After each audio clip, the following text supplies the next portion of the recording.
This is the United States Embassy in a country we shall call Hostland. In actuality, Hostland does not exist, but this fictional nation has many counterparts. Small countries in which outside alien hands have planted the seeds of subversion. In this story, Hostland will typify such a country.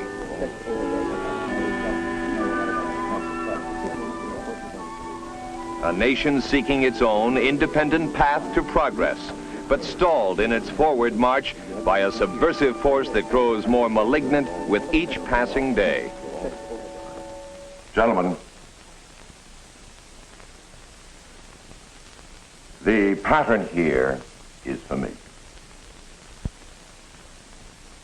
Mr. Joppa, what is your government doing about this? As you know, we have had some success in counteracting their efforts, but never quite enough. At best, we have achieved containment, stalemate. Now, with the sudden intensification of subversive activity, the outbreak of violence in the eastern province, my government is firmly convinced that a full-scale internal defense operation is the only answer to the problem. That is why we have once again come to the United States for help. As to our specific needs, you will find them outlined in the official request, which we have submitted for your attention. Of course, we've been aware of your problem and the step-up of subversive activity. We have planned for this type of emergency, prepared in advance, and continually updated. So I've been informed by your military attaché, Colonel Adams here. You have men who specialize in internal defense operations, familiar with the situation we're facing. Then you are specifically requesting That you assist us in ending our current training program. We've got to set up and staff new training centers for officers and NCOs, and we must move quickly. With your government's help, we should be able to accomplish our objectives in much less time. And time will be a critical factor. I feel confident that my government will give you every assistance along those lines. In fact, we should be able to have additional advisors on the way here in a matter of just a few days. Other specifics? Frankly, Mr. Ambassador, we lack the trained men who would be able to plan and implement operations in an area we think is vitally important. Because of this, we are also requesting that your team of advisors include a senior officer who is thoroughly experienced in psychological operations. Very well, sir. I think we can provide you with an expert on the subject. This man is the expert on the subject. His name is Leo Hamilton, and he is a lieutenant colonel in the United States Army. Earlier today, he was designated the Psychological Operations Staff Officer Advisor. Soon, with the other officers on the advisory team, he will be flying to Hostland. In the area of psychological operations, PSYOP, Colonel Hamilton qualifies as a veteran with considerable field experience. Now he is building on that knowledge, supplementing it with specifics concerning Hostland, its geography, its economy, its governmental structure. Above all, he is concerned with its people, their way of life, their religion, their culture, their sense of national identity, or lack of it. He must know the people of Hostland, for their minds will be his primary objective. As promised by the ambassador, a team of American military advisors arrives in Hostland just a few days after that country's official request for assistance. Their initial destination is the United States Embassy, and they are met by a representative of the military attaché. Like the others on the team, Colonel Hamilton has come to his assignment well prepared, but he still faces many hours of additional study and research before he can begin to initiate a PSYOP program. At the embassy, he meets with the local United States Information Service representative for a briefing on all programs that may be already underway in Hostland. He reviews the psychological objectives the United States hopes to achieve in Hostland, objectives based on official U.S. foreign policy. He confers with the chief of the United States Agency for International Development. This knowledge is of vital significance, for his efforts must harmonize all other American activities within Hostland. His next stop is a Hostland Army post. He meets Lieutenant Colonel Matrak, who will be his counterpart, the man with whom he will work in very close conjunction while he serves in Hostland. With his counterpart, he reviews all available sources of information that will help him determine the attitudes of the population. How do they feel about their country, their government, and how do these feelings vary from locale to locale?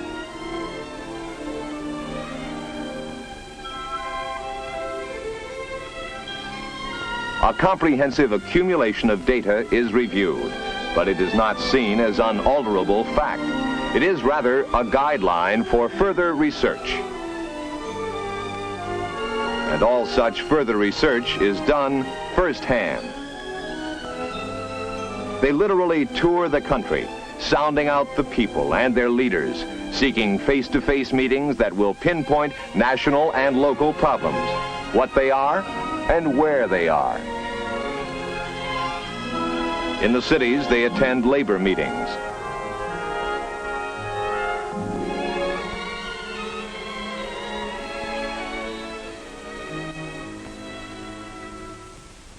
Through interaction with such groups, their understanding of local issues is enhanced.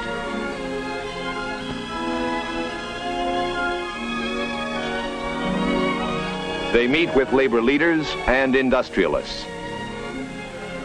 Their main goal is to find out the feeling of labor and industry toward the military and government of Hostland.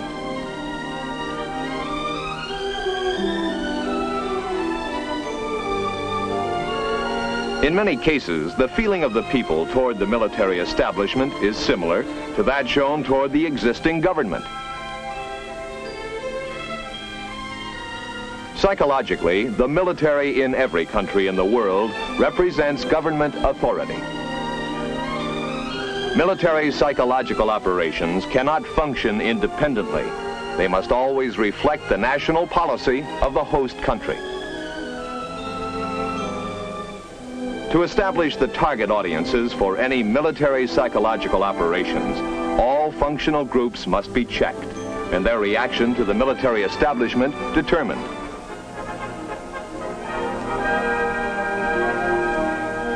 Teachers,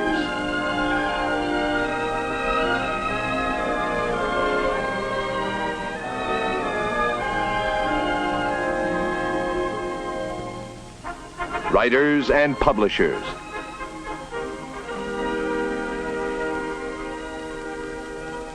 farmers,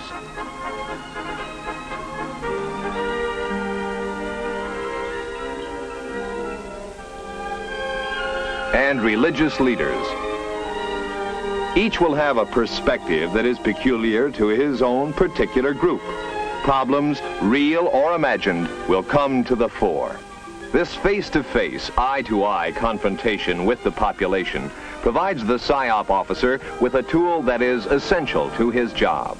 Insight, a look into the minds of a people, a working knowledge of their individual and group needs, attitudes, and ambitions. As with most countries that find themselves in the midst of a communist-inspired insurgency, Hostland has a population with a doubtful sense of national unity.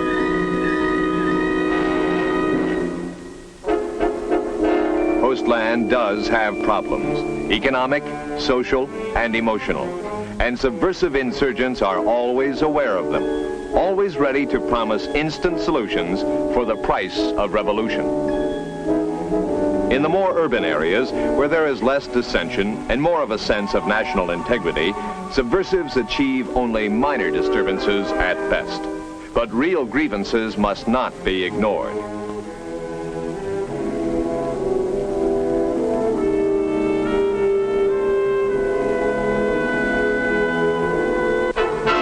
In the rural areas of Hostland, where government supervision and control is only a wispy thread, the subversive makes stronger headway. Here he is free to promote his objectives. Here he can recruit and frequently obtain the direct support of the civilian population. The potential recruit is carefully selected. Perhaps some injustice, real or imagined, drives him where he reluctantly goes, to the side of the subversives.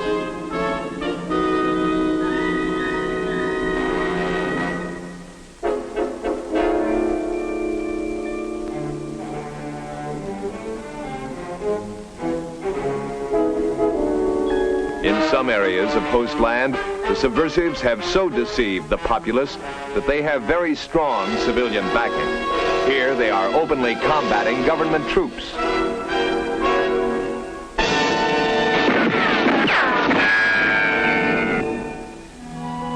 Initial analysis indicates that the target audiences can be broken down into three basic groups: the subversives, the government supporters,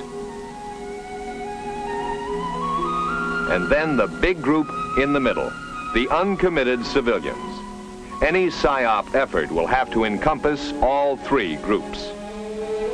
Having mentally worked out, altered, rejected, and then finally accepted plans for the military psychological operations program, they now prepare to put them on paper as a formal proposal.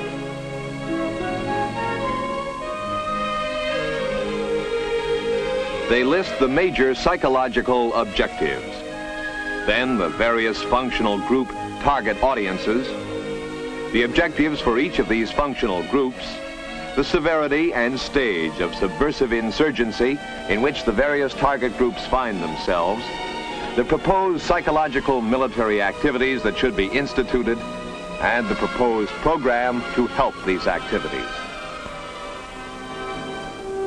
After securing recommendations and the necessary approvals from his own people, and making sure that the military psychological operations plan fits in with the USIS country plan already in effect, the plan is checked with the government of Hostland. Approved by them, it now becomes the psychological operations doctrine for the Hostland military forces. To implement the plan, it becomes necessary for Colonel Hamilton to request the support of military training teams, elements of a U.S. Psychological Operations Battalion assigned to his theater of operations.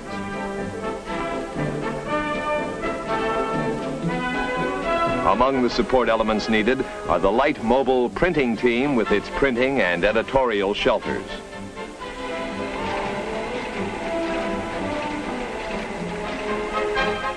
Also needed is a radio team to support existing radio stations, particularly in the back country. An audiovisual vehicle will help to increase the effectiveness of face-to-face communications. And a loudspeaker team will support tactical operations. One of the initial steps of the military PSYOP program is directed toward the Hostland military establishment itself.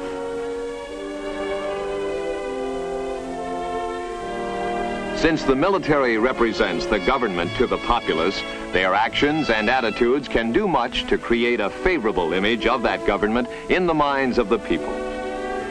Hostland soldiers are provided with rules of conduct toward civilians and impressed with the importance of observing them. A soldier's attitude goes a long way toward implementing an effective military PSYOP program.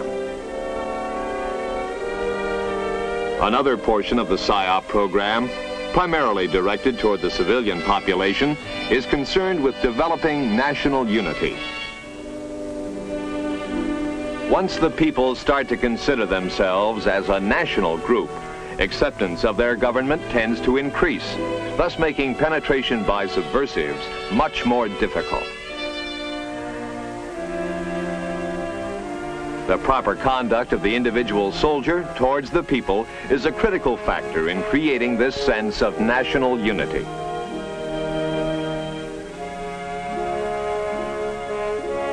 Touring groups of performers are used to attract attention. They are particularly effective in remote areas. Entertainment or diversion of any kind is eagerly awaited.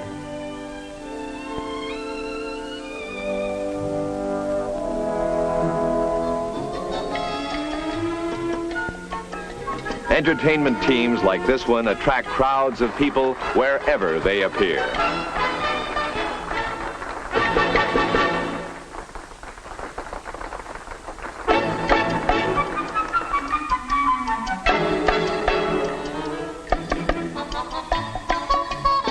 Controlled interaction can result in group belonging and assist in developing a sense of national unity.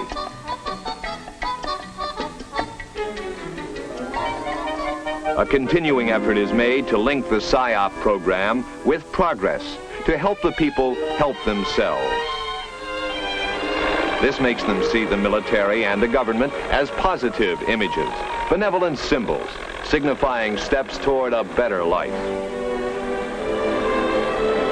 The sense of success, the satisfaction of a job finished, these are of major importance. Direct response to community needs is vital. Projects which would be meaningless in terms of local needs should be avoided. For psychological purposes, one finished well is worth far more than an unfinished dam. Throughout these efforts, the PSYOP program keeps the people informed. They are told what is being done. They are told why it is being done.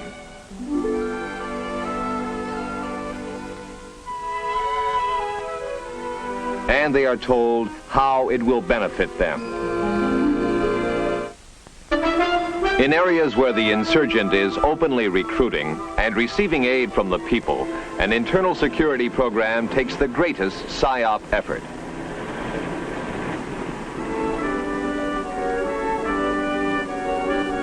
Here the objectives are to sever the link between the insurgent and the civilian population, to detect and neutralize subversive apparatus, and to provide a secure environment.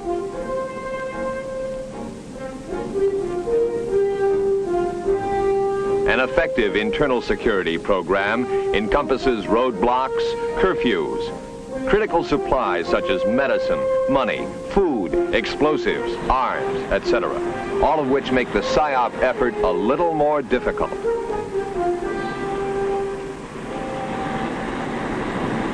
Where restrictions are imposed, the people should be made to realize the necessity for them. They must be convinced that these restrictions are only temporary. That as soon as subversive activities are controlled, restrictions will be lifted. Many problems are encountered during the implementation of this type of program.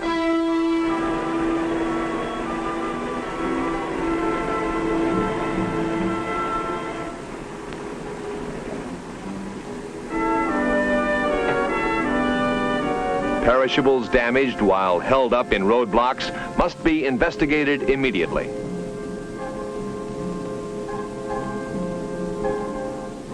Curfews can alienate shopkeepers and theater and restaurant owners unless implementation of such measures is planned and announced well in advance.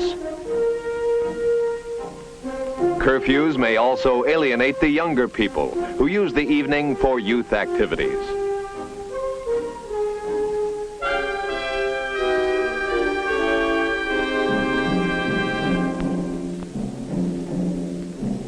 Controls restrict the flow of essential products and goods.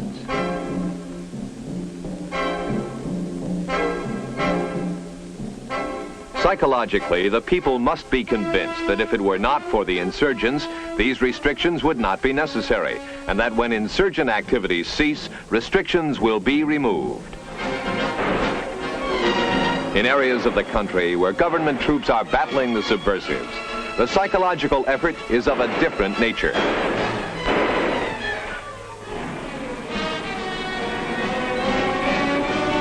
Here, in addition to directing the psychological effort at the civilians, it now must be addressed to friendly and enemy troops as well. The civilian problems in a combat zone are those of safety, relocation, and medical aid.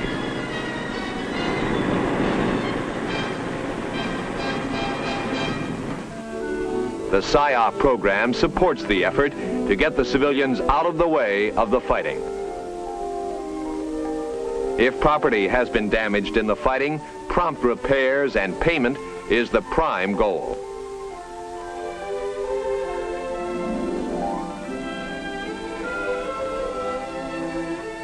Medical attention for wounded civilians should be made available to the maximum extent possible. It must be made very obvious to the civilian that his welfare and safety are of great concern to his government, that they are, in fact, the major interest of his government. The complaints of civilians against soldiers are given full attention. Rules of conduct involving actions of soldiers toward civilians are rigidly enforced. The moment the citizen is convinced that his government is there to serve and protect him, he will begin to support and serve his government.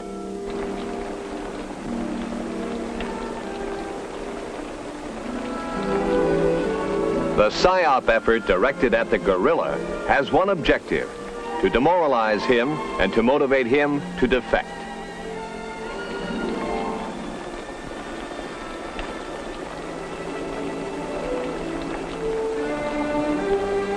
By leaflet, by loudspeaker, by radio, by whatever means possible, PSYOP reaches his ears and eyes, stressing the futility of his present, offering hope for his future if he defects.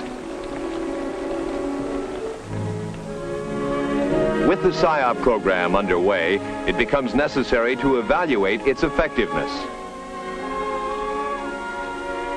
Improvements and changes must be continually made based on the evaluations of current intelligence. Prisoners are interrogated with special questionnaires that give clues toward their reaction to the psychological effort directed toward them.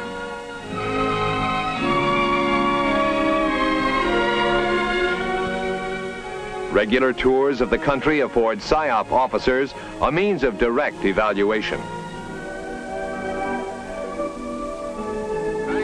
Interception and analysis of enemy messages and radio and TV broadcasts provides another useful measure of the effectiveness of the PSYOP program. Feedback information from the field is used as a basis for continual changes.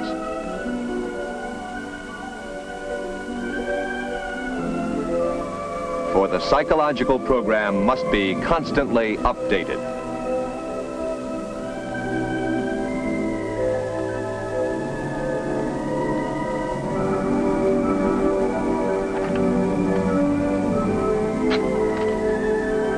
As the people are affected by the program, so the program is affected by their changes in attitudes.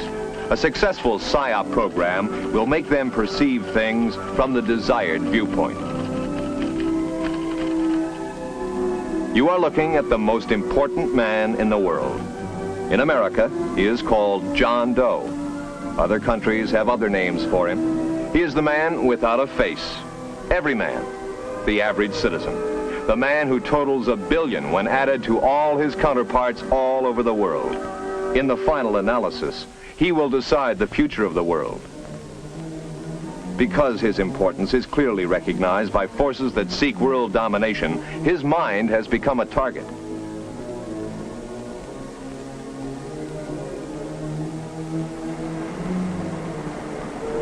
When he pledges his allegiance, when he decides in which direction he should project his loyalty, the issue in Hostland and many real countries in the world today will have been largely resolved.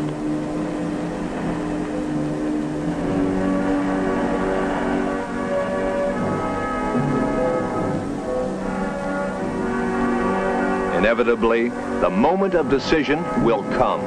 And at such moments, what thoughts will pass through his mind? What images will he see? What factors will push him in one direction or another?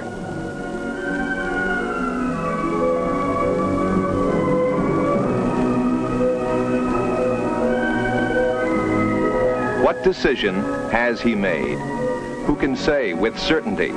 But given an effective, comprehensive psychological operations campaign as part of the background, we could logically make an optimistic forecast.